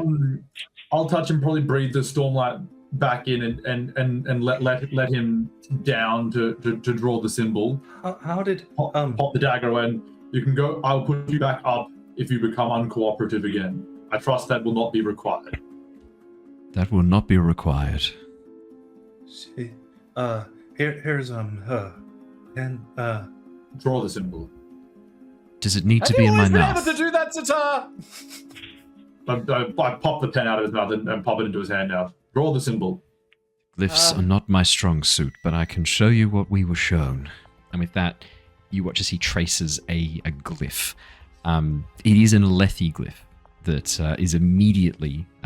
it takes on some of the aspects of some familiar signs that you've seen before. Ztar, I believe you do speak in... You have knowledge of glyphs, do you not, in your expertise? I have Aelthi. Cultural then Aelthi. anyone who has Aelthi cultural expertise knows the glyphs. The glyph for honor is the foremost one, and it has been combined with another glyph. The glyph for son, child, male child of, not the ball of light. I see. And was what your friend told us accurate, that they contacted you from the Diving Sky Eel? Correct. Their agent came and approached us. Can you provide a description of the agent? He wore a mask at all times, a cloak as well. What kind of mask? Porcelain, I think. It was white porcelain with a red line around the outside. Circular. I was the only one of my team to meet with this agent. The others would not have seen him. It was a man, I can tell you that. Tall, Aelthi tall, or Horn-eater, as he looks up at Hula. judging his height and being like, yeah, good. He spoke as if he was a light eyes. Clipped, impatient, arrogant.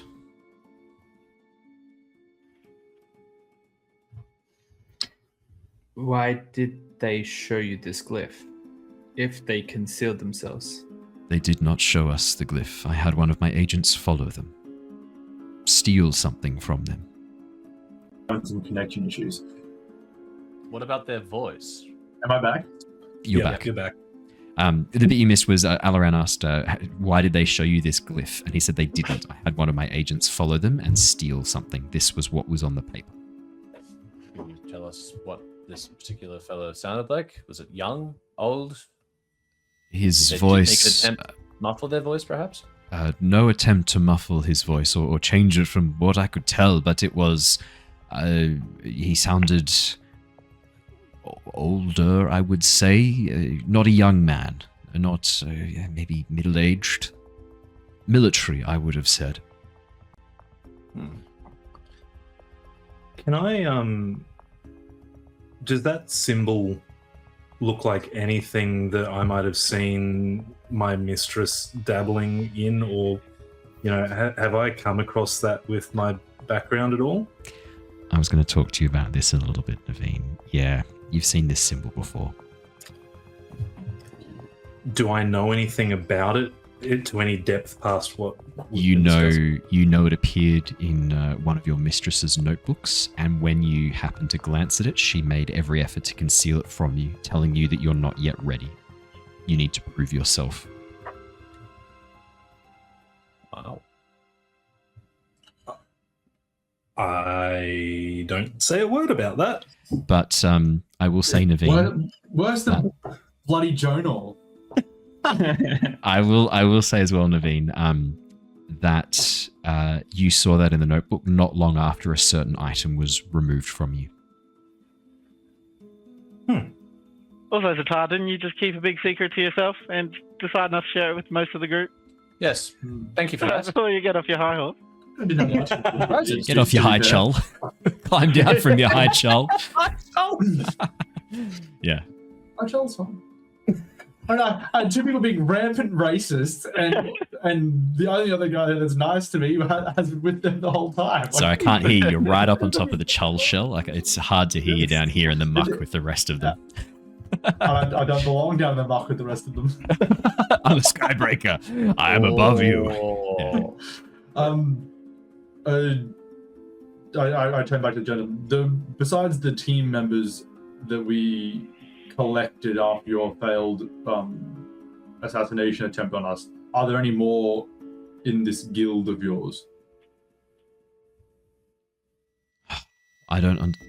This is not information I wish to divulge. This does not help me or my kin. You should be going I after... wouldn't have tried to stick you to the roof if I wanted information you wish to divulge. I will tell you what I know about the people who hired my team and I to kill you. But your interest should be with them, not with me and my team. We are not...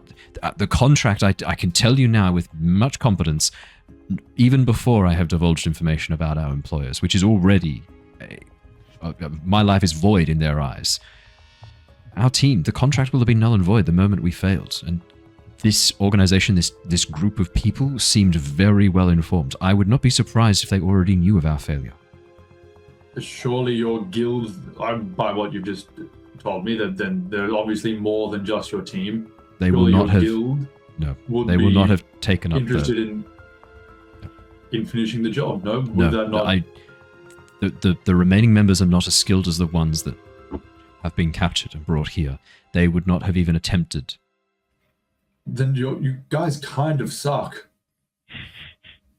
Thank you for your feedback.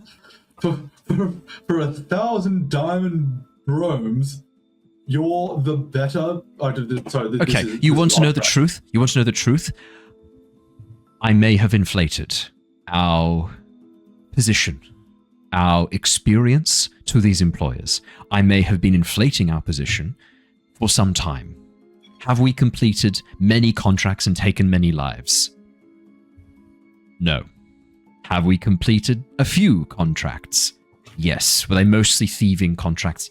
Yes, I was creating a brand that people could rally behind and believe in to attract more wealthy customers. This group seems to have believed that. I did a very good job. You were very far from the first people that they came to about this, though, weren't you? Yes, they made that very clear. Okay, so they've given you managed to.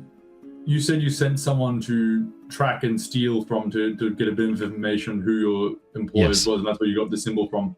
Yes. Where did they track them to? Where did they steal this from? It was a palanquin that was taking them away from the outer market toward the war camps. I don't know exactly which war camp they were headed for.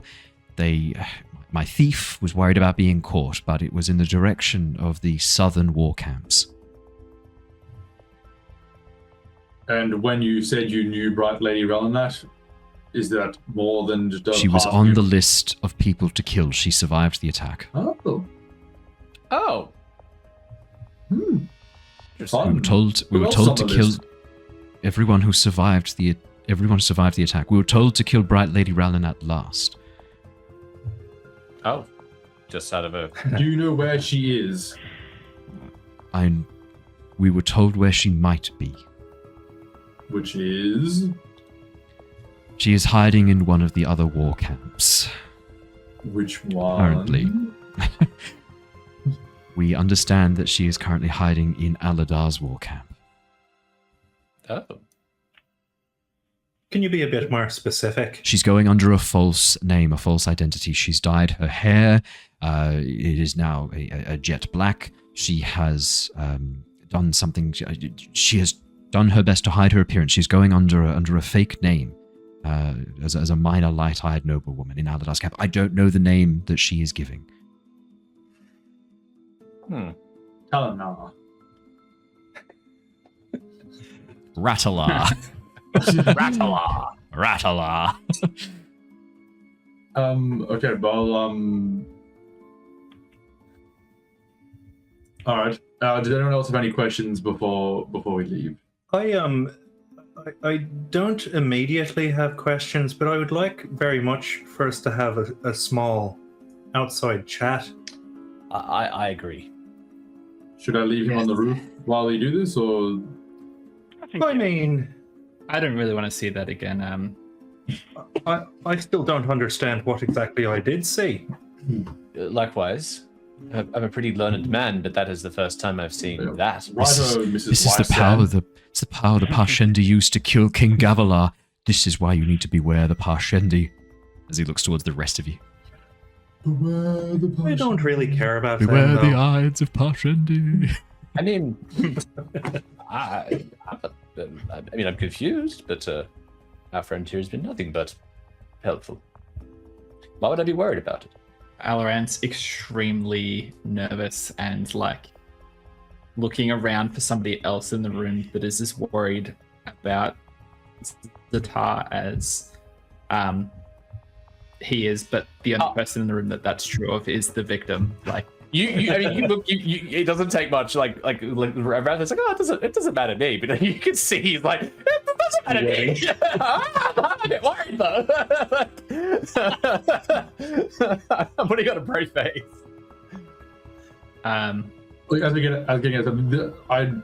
This is what I planned. What I mentioned earlier that I had planned to tell you all after when we were discussing the sand. It came up a bit sooner than expected. You were not wrong. It quite literally did. Well, yes, that is evident. Perhaps we could talk about this outside, though. Yes, agreed. From now, Frontier. If there's nothing else to ask him, I think it's best that we make our way to visit Lady Relinat before something else happens to her. I would just like to know his name and how we can contact him again if or when he inevitably gets out of here. He will never be getting together as well. He will stay in the cell or he will die. I think I'd like to know regardless there. Get his name by all means, but if I see him outside of this cell, I will put him in a much smaller cell, roughly 6 feet deep. No. He's a killer and a thief. I mean, He takes lives for money. He is a bad person. So do soldiers. That gives Ztar some pause, actually. Yeah, it's a valid point. The words of the Outlander, the words of the Shin Man come back to echo in Naveen's mind. Not a bad point. You raise an interesting philosophical argument. One that we should have outside. I agree. As we pull out from the room to have that private conversation, Alaran tilts his head back towards the man in the room and says, if there is business for us in the future, find me at the Bethab camp. Find you at the Bethab camp? My boy, if you and your companions are not going to kill me, I can tell you now, this group, these Sons of Honor, most certainly will.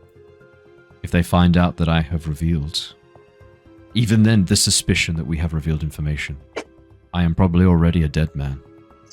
I like your optimism, however. Ash's eyes, it's nice that someone thinks I'm going to get out of here alive. You told us that you wouldn't speak out of honor for the guild, and that no matter what we did to you, you wouldn't share anything, and anything you said from that point would be a lie. Correct. Good luck. Close the door. It's a good point. He did say that. Yeah, he No, fully told us not to trust anything he said. Alaran's insight check told you not to trust anything he said after that point. He didn't say that outright. He just said he wouldn't tell you on his honor. You do get the suspicion though that might have been a brave thing with your insight check. That might have been a brave thing to say in the hopes that would work and have you not like this guy. He kind of revealed that his whole thing is like really good marketing, right? He pitched his group of assassins as being hyper like effective, probably taking credit for other groups things for things that have happened, and that was enough to kind of convince whoever it was representing this group, this Sons of Honor.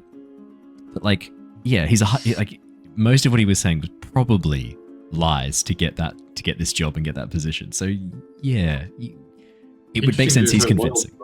Yeah, and he speaks well, but like it kind of matches up. Like he talks really well, talks a good game, but not necessarily is able to back it up with any actual combat experience. Once we're out and out of earshot, I have a theory, and it's a theory only. What would be the best way to draw attention away from yourself if you were trying to mastermind something? My thoughts on this. I don't think Ralanat was on that list as a victim. I think that she might be the one who's put this list together. I mean, living heralds above. Can we speak about Ztar real quick? I mean, granted, yes. No, I'm with you, Neivien.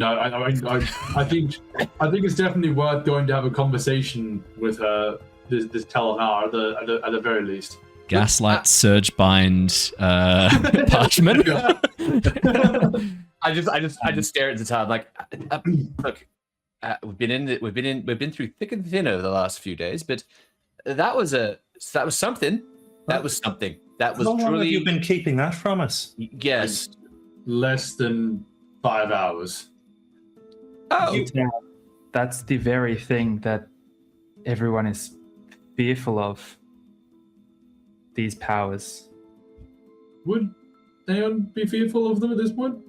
I mean, the whole of the I would Aelthi, be. the Aelthi know that a Shin assassin with really? strange powers murdered their king and have now Right, yes. vowed to eradicate all Parshendi as a result. Like, and literally the power you just showed, specifically gravitation.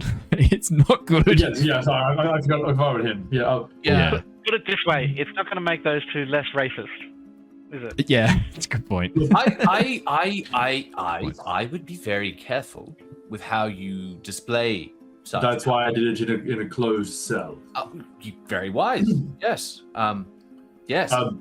But no, before you leap to conclusions there, Alaran. No, it was not myself, nor was it actually a Parshendi with these abilities that killed your king. That was a Shinman. I don't know. I don't know the details of that exactly. Besides that, my people did hire or command him to do so. The reason they did so was exactly to prevent. Rory, my man, that's some ASMR. Sorry, I should have muted before that. As Hula like pulls out his spear and then begins like sharpening the tip right next to Ztar. Sorry. Not gonna mute it. Yes. Might come in handy. No, if what I understand to be correct from a brief conversation I had earlier, what I am able to do now is exactly what my people were trying to stop. Me having this ability is a sign that our gods are returning, and if our gods, I mean ours, the listeners, what you would call Parshendi, if that's returning, then a desolation comes. You mentioned that in the storm shelter. Yes. That our occurrences down there in the storm shelter were some sort of omen to such events. Yes. We have songs from long before when we turned our backs on our gods that said if they are to return, if these and you can show yourself 420133769. If Spren, like my friend here, return to the world, the gods are returning, and if the gods are returning, then I'm afraid that means that a desolation is due. We have not much time. That is why they killed King Gavilar. But I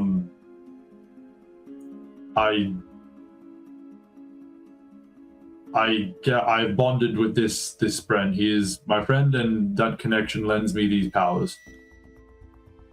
Ztar, that makes no sense. You're talking about your gods, and you're talking about these dark powers bringing about the desolations, but... Not that they will bring about the desolation, they are a sign that it is coming. Your Spren, 420133769 speaks. You are on. Be so quiet. I can't. Only little. You must get We rest. are not here to cause the desolation. We are here to protect. We must make radiance once more. Some of you have already begun the process. Other Spren have already found you.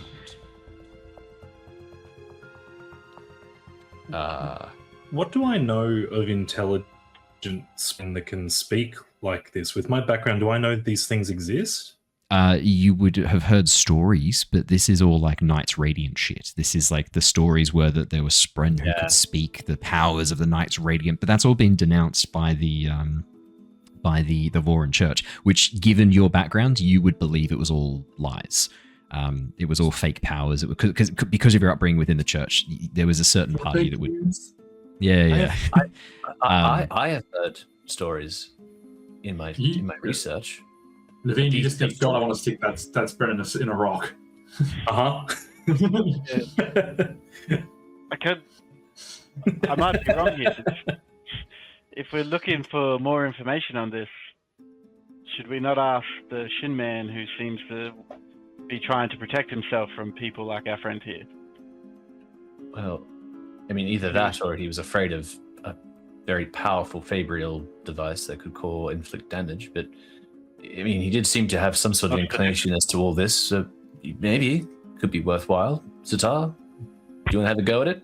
Well, when we had that, I think for now, Relinat's a more pressing issue. Yeah, it's true. I do agree with that. I mean, there is a lot that I'd like to unpack here. Yes. How long have you been keeping this secret? Five It's at hours. this moment that you watch as bursting into light next to Rav-eth, you see a pattern of colors, like a reflection on a window. This striped rainbow-like pattern in a diamond, almost like hexagonal diamond shape, shifting and twisting in the air as the colors overlap. And you hear a voice echo. Beware, he comes. And at that moment, there is an explosion of smoke that fills the room. Whoa! And this rush of air as your ears all pop. And that is where we're going to wrap up for tonight. Oh shit! Hey, we can punch something next time. Yay! Maybe. Oh we my. will be back next Oh, I'm week. punching something. You are probably punching something next week. Yeah. We will be back next week for more Echoes of Honor, more Cosmere RPG. We will see you all then. For everybody else, we will be back for our Tyranny of... Nope. We'll be back for our Tales from the Yawning Portal on Tuesday night and Return of the Giants on Wednesday night, our 2 D&D campaigns. There'll be more episodes of Esoteric Ebb, which is that really cool Disco Elysium D&D game coming out every other day. And we might try and record 1 or 2 more episodes of Minecraft if we get a chance. I'll keep you posted on that as well. Everyone, stay safe, stay well. We will see you all again soon. For those of you watching on Twitch, don't go anywhere. We are going to go and raid a lovely friend of the channel. For those of you watching on YouTube, remember to hit the subscribe button, the like button, and leave a comment. The YouTube algorithm has been particularly pissy of late. It's probably because I keep referring to it as the YouTube algorithm. I think it's begun to notice. I do not apologize nor take back any of what I said about it. It deserves it. But if you could do those things, it does really help us out, given it's being a little bit horrhythmic lately. And obviously, if you can do all that, you too will have an opportunity to bond a spren of your choice, the algorithm destruction spren, which we are very big fans of. None of our normal friends are playing tonight, so let's go and raid. Yeah, none of our usual friends. That's a German stream. We could go raid a German stream. Who speaks German here? None of us. A little bit. It's literally a little bit. It's really not a lot of. Okay, let's go and raid. Nature. First you say Minecraft like Mein Kampf, and then you want to go raid the German like. I said it like Minecraft. We will go and raid this group. Ben and Paper, they're doing D&D Desert's Doom. That sounds fun. It is German, but let's have fun with that. Let's go raid them. Everybody, stay safe, stay well. We will see you all again next time. Until then, farewell for now. Bye. Bye bye. Bye. See ya.